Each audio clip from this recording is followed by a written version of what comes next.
if you're carrying a lot of credit card debt, should you use a HELOC to pay it off or a home equity line of credit? That's the question that we're going to tackle in today's topic. My name is Arjun Dingra. I am a 25-year mortgage veteran and a contributor here for the Mortgage Reports, helping people use resources like this platform to make smarter decisions when it comes to taking out mortgage debt. Now, you've come to the right channel for all things related to making smarter housing decisions. And so let's get into this topic at hand, which is the debt crisis that's facing the United States. Credit card debt hit over $1 trillion for United States consumers last year in 2025. Now, this is the highest in history. And when you take that coupled with the fact that auto loan delinquencies were also getting to levels that were very scary or comparable to the '08 financial crisis, you can see that the consumer is spending way more money than they have and starting to fall behind on paying for those obligations. But while Americans carry a lot of debt, there is a tool that they can use because home equity in the United States is also at an all-time high. So is personal net worth. So while the consumer in the United States is carrying so much debt and starting to fall behind on a lot of that debt, they also are worth more on paper given the hard asset of real estate that they own or their job and the earnings that are attached to it. It seems really incongruent, but the answer to our problem today actually lies there in the middle. And that is being able to use your home's equity, which is considered lazy money, meaning it's kind of growing but not really doing anything aggressive for you. It's just sitting there, being lazy, to wipe out high interest debt that is actually crippling you and slowly making you more broke. Now, I should caution you, while a HELOC sounds and is going to sound throughout the course of this video like an easy fix, it is not a bailout. It is a tool. Because you are using your home's equity, it is going to be incumbent upon you that spending behavior, restraint, and discipline be applied going forward so that you don't end right back up in the same debt trap. I'll get to that part later, but let's first talk about the math. Let's use a general example. For a household that is carrying roughly $40,000 in credit card debt, averaging 24% in interest, those minimum payments for that debt are actually crushing their monthly cash flow. You move that over to a HELOC, which is going to be between 8 and 9%. The interest savings alone is going to be enormous, and the monthly obligation is going to drop significantly. In this example here, you would look at dropping the monthly outflows when you compare the $40,000 at 24 or 25% interest, moving it all over to an 8 or a 9% HELOC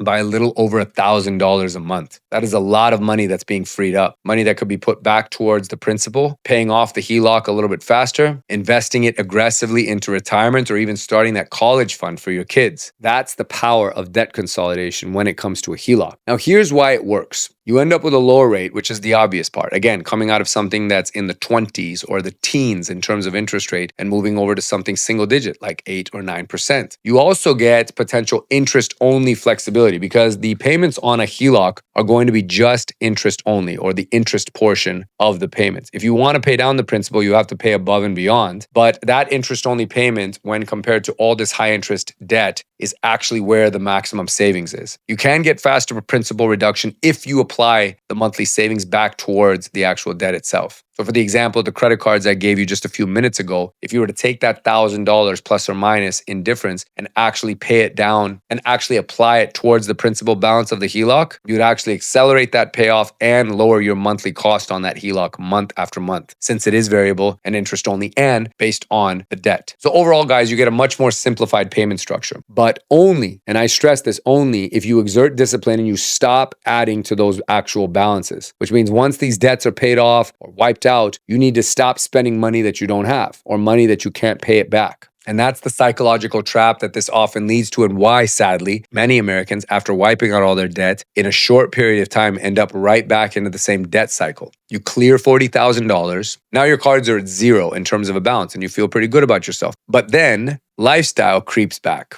Keeping up with the Joneses, you starting to compare yourself to other people and them spending the money that they're spending on vacations or buying the cars that they're driving, shopping as often as they do, eating out. And so you get right back into the same spending pattern. And now you have a $40,000 HELOC plus $20,000 in new credit card debt. That math, unfortunately, is disastrous, and it's not a trap you want to fall into. So once you have paid things off, once you have consolidated, once you have freed up that cash flow, take a very good hard look at what you're spending money on and eliminating things that are useless, that aren't adding to your future, that aren't adding to your financial goals. I always like to say the money that you're going to spend when it comes to larger expenditures or things where you're pulling money out of an appreciating asset like your house need to also go back into assets or things that are appreciating. If it's going to depreciate, don't buy it, especially with home equity. Now, this is not to say don't have fun or buy things that are going to bring you joy or things that are going to give you pleasure in the short run. For that, you need to use your discretionary income that you actually earn through your job. But when it comes to your home equity, it needs to go into things that are either going to appreciate or, in this case, eliminating things that are bleeding you out so that you can free up that cash flow